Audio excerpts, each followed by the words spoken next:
Welcome to Making Synapses, where we take an enthusiast deep dive into neuroscience, looking to understand how our brain works and experimenting with how to modulate it. Kia ora. The topic of discussion for this episode, the glorious episode 1 of the brand spanking new Making Synapses podcast, is going to be carbohydrates and their impacts on factors of like mood, motivation, cognition, and all along that line. We're going to be looking at this through the lens of the biochemical changes. So we're talking within the body and brain, specifically talking neurotransmitters and hormones. So like your dopamine, serotonin, cortisol, insulin, quite notably insulin, a lot of chat on the insulin and the like of that. So for the most part, the discussion will be focused on the effects in the near term, not the long term. We'll just have a few little notes on long-term impacts. So near term, talking how you feel today, maybe after eating a meal today or after eating a meal an hour ago or so. This isn't going to be a spot that we're talking on like keto diet, carnivore diet, vegetarian or any of that stuff, not jumping on a wagon or hating. Maybe we might talk about some of those at a later time. Just this, we're specifically talking carbohydrates, very much in a more fixed molecule sort of, I have ingested this amount of carbohydrates of this type sort of context. And I do just want to start with an awesome quote that I read yesterday from one of my favorite pharmacologists and chemists. He's now late, but Alexander Shulgin, and it was, everything I say is 10% false because there are exceptions. And I just think that's a great ground rule to start off with episode 1. There's always exceptions, and I'm also keen to hear when someone thinks that, for example, something I've said is false. I do these, I'm planning to do these and are doing these on a study, the content based on research material and trustworthy journals and the such, to solve or answer a specific question that I may have asked or someone has asked me or otherwise. Kind of like a research project then report. Anyway, back onto carbs. We'll go over simply, so in terms of our plan, we'll go over simply what carbs are in this context of kind of like the categorization systems that there are for different carbohydrates, carbs, and how you can use those categorizations in a useful way when considering how it's going to impact your mood, motivation, and like neurochemical balance and such.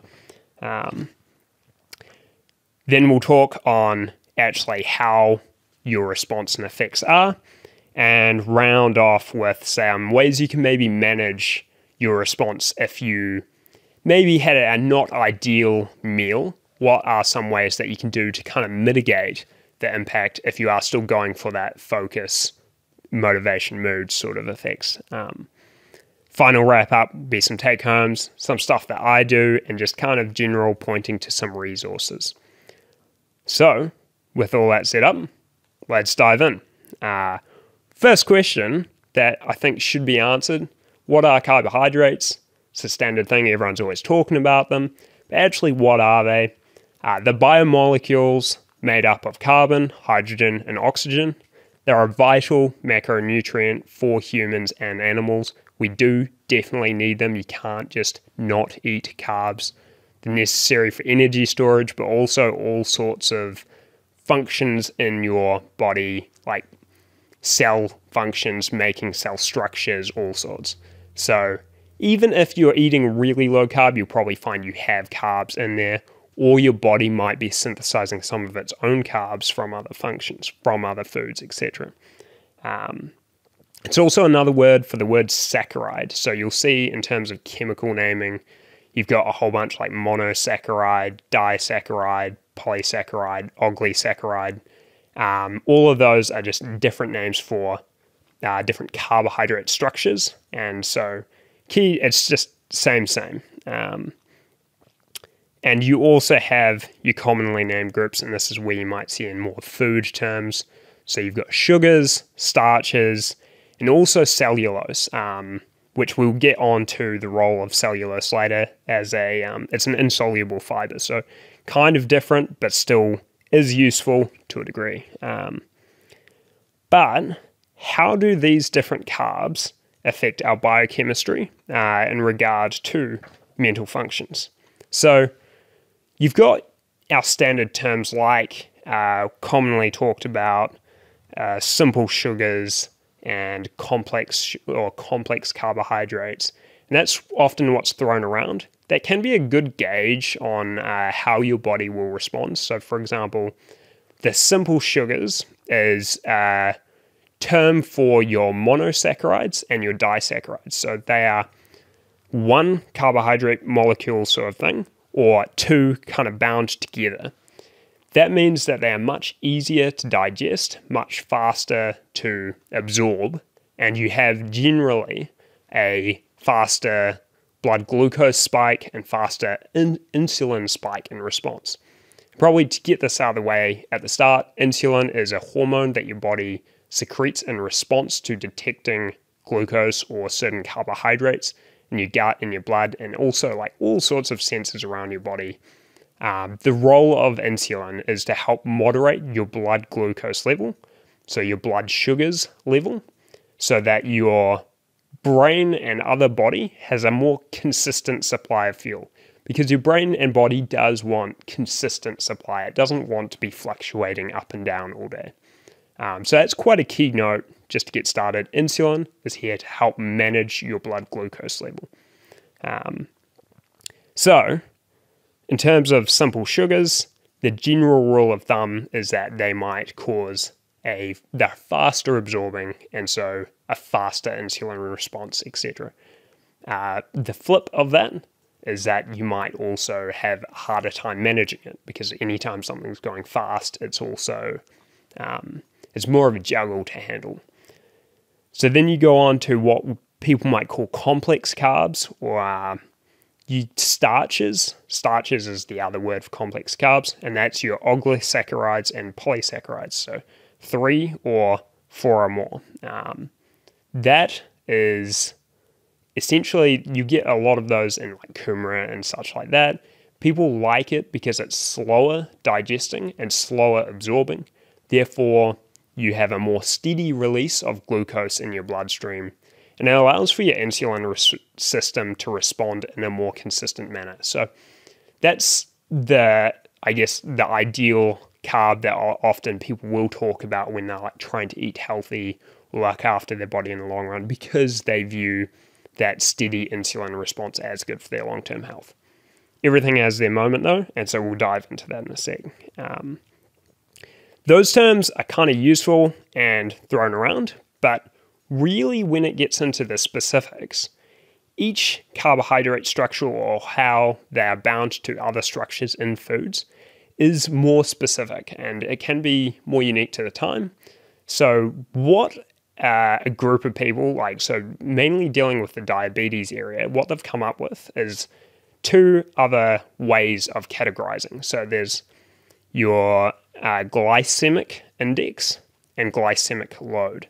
So the glycemic index model it's a way of saying this potato has this glycemic index, and it's attributing a model of potatoes respond in our body in terms of blood glucose response this amount of speed.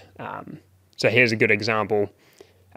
Say you have a candy bar. It might have a high glycemic index, so between 0 and 100, maybe it's 80. That would mean that the blood glucose will go into your body fast, and your insulin response will also be fast. The glycemic is a measure of your insulin response. So then circling along, different foods have different glycemic indexes. General rule, you can say again, simple sugars will have a high glycemic index, so closer to 100. The high is generally considered between 70 and 100. And then some more complex carbohydrates, starches, etc., they might have a lower glycemic index. So that will be generally low is considered 55 or less. So that's things like whole oats and your more slow digesting carbohydrates. Then, in terms of actually working out a kind of calculatable, like I have a meal in front of me, what is the response going to be? That's where the term glycemic load comes in. So glycemic load is a measure of the glycemic index multiplied by how many actual carbohydrates in there. And so that's a way of gauging, say, total quantity impact. So for example, if I have a certain amount of sugar, say like 5 grams of sugar, I would multiply that by the glycemic index, and that tells me how much of an actual kind of insulin load I'm putting on myself. You can actually achieve quite a high glycemic load though too. Say if you ate a lot, like a large quantity of a low glycemic index, you can still achieve a rapid glucose intake and insulin spike. So it's worth, like, quantity and the type is always important when thinking about your carbohydrate intake and glycemic load and glycemic index, etc. These are all terms. These will come more in context as we talk about next how different glycemic loads impacts different systems in our body. So to dive in on first one, we'll talk about high glycemic loading. So if you have a meal that's high glycemic loading, then there's a few key processes to bear in mind. Your first response, you're going to take in that carbohydrate. It's going to go through into your gut and mouth. So you actually have sensors in your mouth and gut that detect, hey, there's a whole bunch of sucrose here, a whole bunch of glucose, or something like it's like, oh yeah, this is some real high energy carbs. And so that does trigger a quick dopamine response.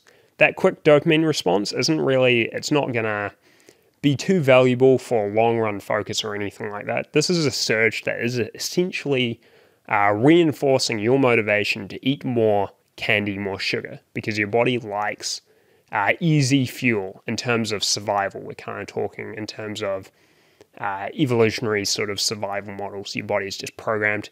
It's like, oh yeah, we have easily accessible energy. Easily accessible energy wasn't always a thing that we've had historically. Previously, getting accessible food or high carbohydrate food was actually much more complicated. A lot of our fruits and other foods were much more high in fiber than they are today. So you get that little motivation dopamine spike, but that's not long lasting. It's not going to be a big factor for if you're trying to keep your cognitive state and mood good for a period like a few hours. That's not really an ideal situation. What will also happen though is that carbohydrate will quickly absorb into your blood and you will quickly have a insulin response. For those high glycemic loading situations, your insulin will actually kind of over respond. It will work hard and fast to clamp the issue down. What happens with that is all of the insulin will start binding to that glucose and shuttling it into, say, fat cells.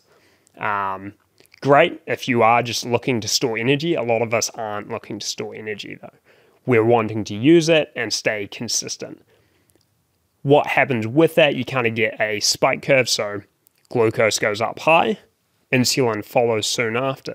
Then your glucose, blood glucose steady levels, will drop down really low because the insulin has overcompensated and it's shuttled much more of the glucose into your fat cells and other areas of the body than you actually want.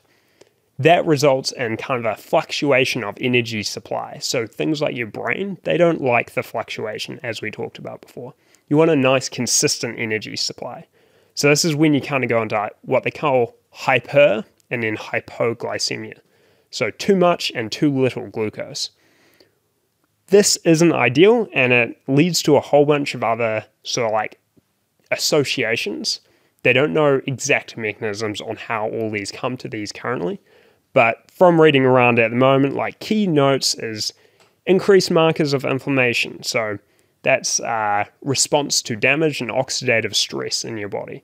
That's not good for long-term mental function. That's talking long-term though, and it may lead to some temporary clouding of, that foggy head feel, typically that everyone knows after they've had like a whole bunch of like real carby meal, like thing of chips, like you've gone down to fish and chip store or something like that. There's also a little bit of vasoconstriction that they notice. That's less blood flow going around the body. Your brain is quite dependent on blood flow in terms of delivering nutrients because it has a low nutrient stores. So again, that will have cognitive impacts. People feel less motivated, less like ready to go and focus. It also results in a increase in cortisol. And that cortisol may also influence the dopamine system, but there's not too much linked there. But increase in cortisol being your primary, it's like the widely known stress hormone. There's actually a whole cascade through the HPA axis. You can look at that up later. We'll probably do another episode on it. But a thing to note is that you have a whole stress response cascade that goes through your body. One of those is cortisol.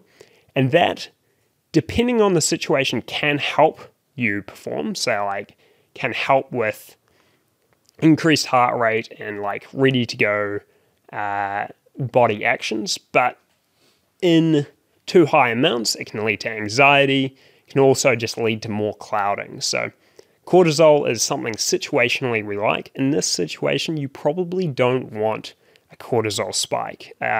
Definitely not for sitting down at the computer trying to focus on writing out an essay or writing or solving a technical problem. That's not an ideal situation for high cortisol, in my opinion. Then you can kind of look at the other side, which is how the sudden rise of insulin will affect your blood's other amino acid profile. So in your blood, you've got essentially nutrients flowing around that you want to supply to all your muscles and cells and your brain and the like. Part of that is a whole group of amino acids, and these amino acids are the precursors or the building blocks of neurotransmitters and other key functions like cell walls, all sorts of things. These amino acids you might have heard of some like L-tryptophan, tyrosine, things like valine, isoleucine, leucine, like there's a whole array of them. But the ones that we'll kind of focus on here are very specific to the cognitive function side. So we're going to talk tryptophan and dopamine. Tryptophan and our tyrosine, and those correlate to serotonin and dopamine. So tryptophan is the precursor to another amino acid known as 5-HTP, which you may have also seen in supplements and the like. 5-HTP is the direct precursor to serotonin. L-tyrosine is the precursor to dopa, and dopa is the direct precursor to dopamine. Now, when your insulin spikes up quite high, it also shuttles out nearly all of the amino acids in your blood. So it's doing the same thing as with the glucose. It's trying to like push it into your muscle and other stores. That results in a total decrease of amount there. However, a really unique function is that tryptophan seems to bind to another molecule that prevents it from being sent away to your muscle stores so much. So it's kind of like any tryptophan that is bound to this molecule, it's only actually loosely bound, but it's bound enough that it doesn't get shuttled away. That is actually still circulating. So the result of having a sudden insulin push-up is actually that your ratio of tryptophan to other amino acids will dramatically increase. This means that at the blood-brain barrier, which has a very limited bandwidth, or it's kind of like a 4-lane street, it can only allow so much amino acid through it at a time. More of those amino acids are now tryptophan than before. And the funny thing about tryptophan, again, quite unique, is that when you have higher concentrations of tryptophan in the brain, a strong follow-on effect of creating more serotonin and releasing more serotonin. The funny thing is dopamine and many other neurotransmitters do not act like this. You can provide more supply and it will have it ready for when it's needed, but it won't necessarily release more. Not to the same extent as serotonin does. But serotonin is very concentration dependent, depending on how much tryptophan and 5-HTP is available to make the serotonin and then release it. So what we get is a lesser amount of tyrosine available for your brain to uptake and use, and then it's also increasing tryptophan and therefore increasing the amount of serotonin flowing around. Serotonin is a great neurotransmitter. It's not like any of these are bad, but in this situation, it might not be ideal. Serotonin leads to feelings of contentness, generally like you feel very comfortable, and it's like the opposite of motivation drive. So serotonin and dopamine aren't exactly opposites, but you can think of one as a sense of contentness and the other as a sense of motivation. And what we've kind of created here is a sudden surge of motivation, but then that drops off. And then a very long duration surge of contentness and feeling comfortable and such. Comfort is good, but maybe when you're trying to get a task done, you don't want to feel content with the fact that you haven't done the task. That's not great motivation. So yeah, that is kind of your key loop in terms of how the neurotransmitters are responding and how you might feel after having that high glycemic load, say candy bar. All right, so now just to look on the converse of this, or the other side. Say you have a low glycemic response meal. So this might be, for example, a bowl of oats, so porridge that you've made up. That will lead to a more steady supply of glucose to your bloodstream, and therefore a more steady insulin response. The result of this is that there's less of that overcorrection effect, and you get a more balanced, consistent flow of energy. This means that there's a less tryptophan-centric or tryptophan-focused amino acid profile in your blood. That means you get a more steady supply of all of the amino acids through to your brain. Those amino acid transporters are spending less of their time pumping through tryptophan, and they're spending more of it on supplying other essential nutrients too. That results in a less concentration of tryptophan in the brain, and therefore not as much of that serotonin surge. So you will feel more active and less content and like lethargic. An interesting note on this is that serotonin does create an effect of being satiated or not as hungry. And so you will get less of a, oh cool, I don't want to eat anymore response. This could be seen as a pro and con depending on if you struggle to eat or not eat enough. But the follow with this is that we have a more steady supply of all our amino acids for a more steady supply, more steady availability of building blocks for neurotransmitters. You also have a more steady supply of glucose. The brain likes its steady supply, and so then you get less markers of your oxidative damage that might occur during fluctuations, and then less inflammation. Vasoconstriction isn't a concern. And long-term cognition function is much like there are good reports of much better long-term effects. So people aren't dealing with the likes of many long-term neurodegenerative diseases like your Parkinson's and basically memory functions. So overall, in terms of long-term health, the lower glycemic foods are going to do you much better. So that's cool and all. But then what happens in a situation where, for whatever reason, maybe it's a social reason, you've gone out to a cafe and had food with someone, you've had a higher glycemic load meal than you would want, or you're in a situation that you are going to have that higher glycemic meal. What you can do, actually, is pair it with a source of fibers. So soluble fibers will actually work to hamper down the insulin response. So if you pair your high insulin response food with a source of fiber, then you will get more of a response similar to a low insulin response or low glycemic response food. So that's a really cool kind of hack you can do. Say you're having something quite sweet. Maybe you want to pair in a whole bunch of like soluble fibers that you might get in the case of starchy vegetables. That might be quite useful. Also just worth noting too, on the insoluble fiber front, so this is the cellulose that we talked previously, that isn't really a factor in your overall insulin response.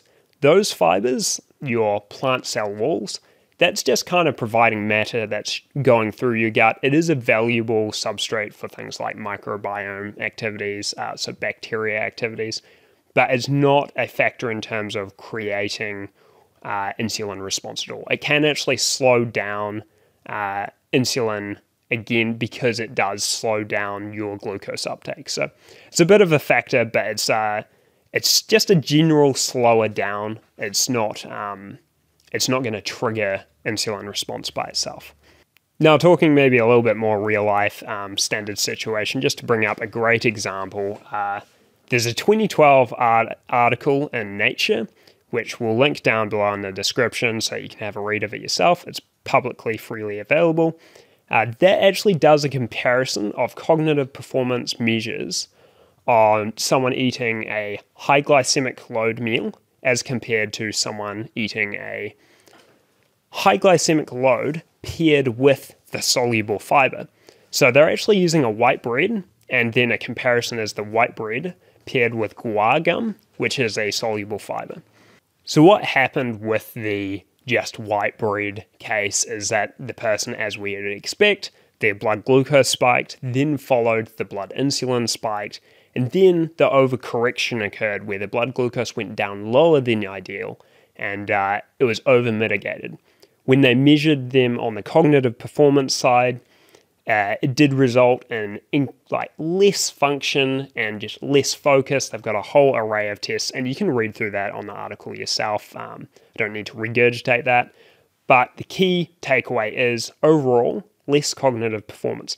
The real notable point where the cognitive performance deficit, or it's worse than the case with adding fiber, was after about an hour and 15, and it extends all the way out to a good over 3 hours time period. So you are causing a long deficit. It's not like this is something that you're quickly jumping out of afterwards. High glycemic food is going to result in notable impacts for the rest of your day. In the case of the person that ate the white bread with the guar gum, so the soluble fiber, they had a much more moderated response. Their blood glucose never actually dipped below the original baseline. So that's like an ideal situation, really. It's a nice, steady supply. So they got their nutrients, but they didn't have the massive fluctuation. Much better cognitive performance. And yeah, you can actually read that article, and they talk a lot about these concepts too. And so that's a good place to reinforce some knowledge. Again, article link will be in the description below. So now you've got the general information of how this will perform in your body. The next step would kind of be to plan out, how can I actually make an actionable plan from this? If you have a standard workday, we might be working 9 to 5 jobs. Many folk will try to get their batch period. It's not like you're expected to have high performance or high focus throughout the whole day, but maybe your general morning time and a bit after lunch is the time that you're trying to really get the work done. In that case, you might either choose to not consume a breakfast meal, and therefore you won't have any insulin spiking, or you might have a low glycemic index meal, say that case of bowl of oats, or you could take directly out of the book of the article and say do some bread with some paired soluble fiber. There's plenty of choices you can read your cereal boxes and stuff like that. But the key note is that first meal, you do want it to be low glycemic load and get through, just keep that steady function going along. Later on lunchtime, it might be less of a factor depending on how long you want to really be able to focus. You might be able to get away with a little bit more of a higher glycemic load because you still do kind of have like an hour window where you should have all right cognitive performance functions, and you get that little motivation mood boost from something maybe tasty that triggers those sugar receptors that tells your brain, oh yeah, this is a great time. I'm not making a recommendation on diet here, but this is like, there are things that you could do. Sometimes work isn't fun. You want tasty food. It's cool. Just the thing to note is that overall, after about, your hour 15 window, you can expect that you're going to suffer a dip again. So that's worth your factor in considering. Then what I would usually say is like, end of the day, it's your evening and such. Go for your life. Like, you're going to go to bed later, you're going to be sleeping. You maybe need to catch up on some calorie intake, depending on your normal calorie needs, depending on, say, training needs. If you're training hard, as in exercising real hard, you're going to need more carbohydrate intake. And it's also key to note the carbohydrate for sports performance or like muscular performance is really important too. So if you really want to, say, get a good training session in, generally I would say that pairing carbohydrates before that is a good idea. That can be talked about in depth in another episode though. Circling on to what I personally do, it varies day to day, as I feel like everyone should be. If I have a really cognitively demanding day, so I've got a lot going on, say today I wanted to talk on a podcast sort of thing, bring a lot of ideas to mind. I didn't have a breakfast meal.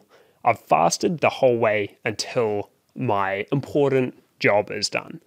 A thing to note on the fasting approach is that there is a body adaptation period. So if you haven't done fasting before, and then you're going to start to get into it, your body will initially struggle to manage that blood glucose slow delivery. I actually did a whole bunch of tests way back, do 36-hour fast, taking blood glucose and blood ketone measures. And as I did a fast each week, my body's ability to moderate the blood glucose, so not crash down and then bounce back, instead just keeping nice and steady, even though I wasn't eating food, did steadily improve. And so after I'd done about 6, essentially my blood glucose didn't fluctuate at all. It stayed nice and steady, and that's coming from stored forms of energy, so glycogens in your liver. And your body is processing that to keep your carbohydrate coming along. So you don't need to eat carbohydrates all the time, but you need to make sure that you always have stores available for your body, because glucose is required for life. That is absolutely certain. I don't want to dismiss that. However, so I will often have a fasting approach, and then later, after my key task is done, I ease in with, say, a lower glycemic meal, get a bit more work done, and that kind of eases in the carbs.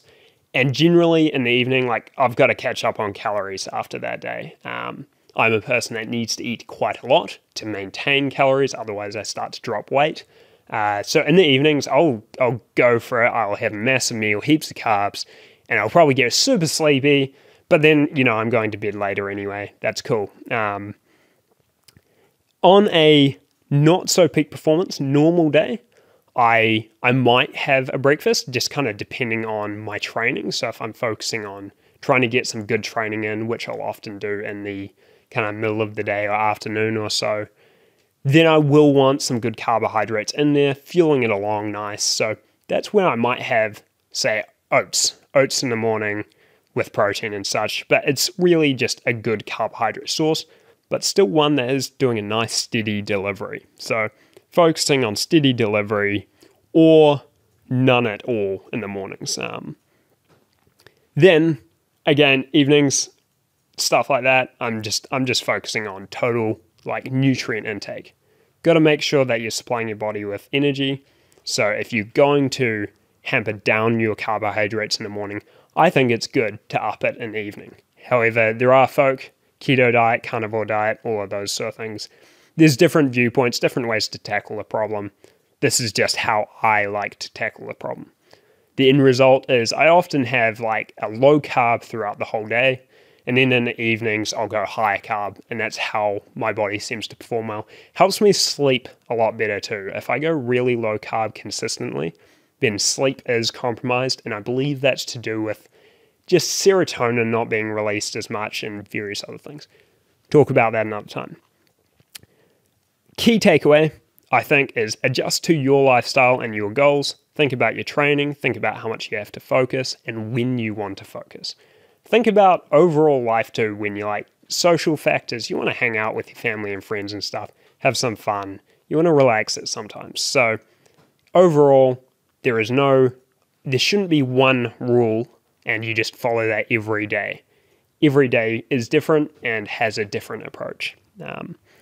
If you do want to do some more reading around or get more information on this sort of stuff, like nutrition coaches, sports nutrition coaches, these guys often know it really intimately. I have heard repeatedly in the store from people that like having a nutrition coach was really helpful for them. Just kind of like solved all that calculation and deciding for them. They just kind of hit them up, say, hey, what can I eat today? Or look at a food and say, is this cool for me to eat? But if you want to self-manage, then it's just do your research, kind of look at your meals, and you start to be able to get a good rule of thumb. There's you can measure or track progress with things like MyFitnessPal is a classic. That's the Under Armour app. But then also, after a while, I think most people find that they can just kind of gauge it because they learn to self-measure. If you want to read up some more resources on these, or say, here's a couple podcasts recommendations if you want to do more listening. Huberman Lab has a whole podcast on food and the mood response.